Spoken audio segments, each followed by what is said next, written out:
আসসালামু আলাইকুম প্রিয় দর্শক, কেমন আছেন সবাই? আশা করি সবাই অনেক অনেক ভালো আছেন। আমি আলহামদুলিল্লাহ ভালো আছি। প্রতিদিনের মতো রান্নার আজকেও একটি নতুন ভিডিও নিয়ে হাজির হয়েছে আপনাদের মাঝে।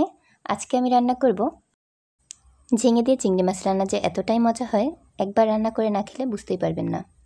আশা করছি প্রতিদিনের মতো আজকের ভিডিওটিও সবার ভালো লাগবে।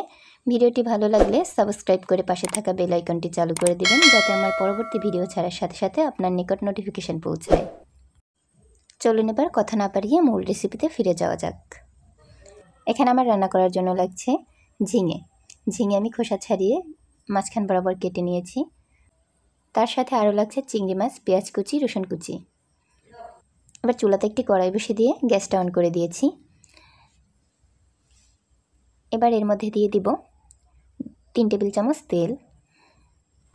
এবার তেলটা একটু গরম হয়ে আসলে এর মধ্যে চিংড়ি মাছগুলো দিয়ে দিব। এখানে আমি বেশ খানিকটা চিংড়ি মাছ নিয়ে নিয়েছি। এবার মিডিয়াম আঁচে চিংড়ি মাছগুলো নেড়েচেড়ে ভেজে নিচ্ছি। ঝিঙের মধ্যে একটু চিংড়ি মাছ বেশি দিলে খেতে কিন্তু অনেক ভালো লাগে। আমি কিন্তু খুব একটা সময় নিয়ে চিংড়ি মাছগুলো ভেজে নিচ্ছি না, মিডিয়াম আঁচে 3 মিনিট জাল করে নিয়েছি। আমি কিন্তু চিংড়ি মাছের মধ্যে সামান্য একটু লবণ দিয়ে দিয়েছি। এবার নেড়েচেড়ে একটু সময় ভেজে নিব। এই পর্যায়ে চিংড়ি মাছগুলো ভাজা হয়ে গেছে। এবার আমি একটি বাটিতে চিংড়ি মাছগুলো তুলে নিচ্ছি। সব চিংড়ি মাছগুলো তুলে নেওয়া হয়ে গেলে এই তেলের মধ্যেই দিয়ে দিব পেঁয়াজ কুচি। এবার পেঁয়াজ কুচিটা একটু নেড়েচেড়ে ভেজে নিব। যখন একটু সফট হয়ে আসবে তখন এর মধ্যে অ্যাড করব রসুন কুচি।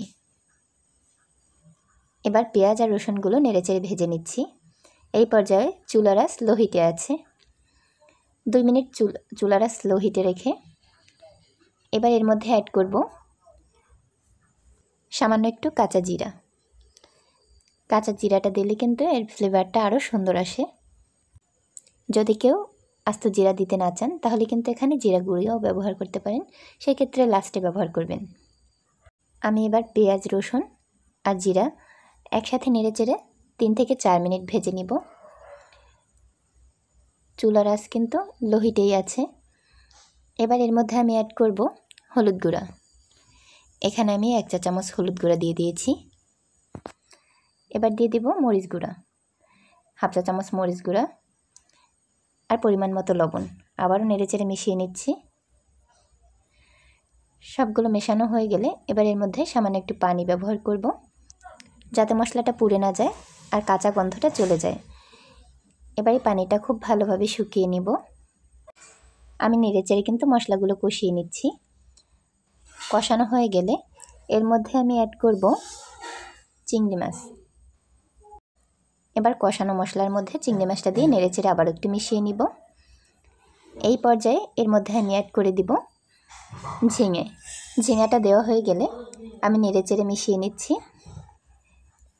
এবার ঢাকনা দিয়ে জাল করে নিব। আমি কিন্তু কোনো রকম পানি ব্যবহার করিনি। ঢাকনা দিয়ে জাল করলেই ঝিঙেটা ভালোভাবে সিদ্ধ হয়ে যাবে। এই তরকারিটা রান্না করতে কিন্তু খুব একটা বেশি সময় লাগে না। আমার রেসিপিটি ফলো করে আপনিও তৈরি করতে পারেন ঝিঙে দিয়ে চিংড়ি মাছের রেসিপিটি। আশা করছি প্রতিদিনের মতো আজকের রেসিপিও সবার ভালো লেগেছে। রেসিপিটি ভালো লাগলে লাইক, কমেন্ট অ্যান্ড শেয়ার করে দিবেন। ঝিঙে দিয়ে চিংড়ি মাছের রেসিপিটা দেখতে যেমন লোভনীয়, খেতেও দারুণ মজা ছিল। কথা বলতে বলতে সময় হলো বিদায় নেওয়ার। আগামীকাল আবারও দেখা হবে নতুন কোনো ভিডিও নিয়ে। ততক্ষণ সবাই ভালো থাকবেন। আল্লাহ হাফেজ।